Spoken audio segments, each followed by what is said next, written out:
யாரா மாட்டுக்கார காளி? நான் தான் சாமி.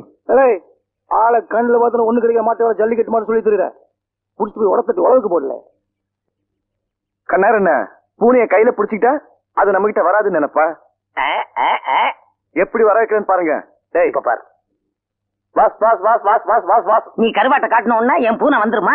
இல்ல, கோயில் உண்டியல் காசுல வீட்டுல ஒண்ணு சேர்த்துட்டியா? அதை மறப்பனா? பாத்து கூப்பிடுறா, இவனை கருவாடு நினைச்சு கவிர போகுது. நாய் வா கூப்பிடுற, பூனையை கூப்பிடுற மாதிரி கூப்பிடுறா. வாம்மா.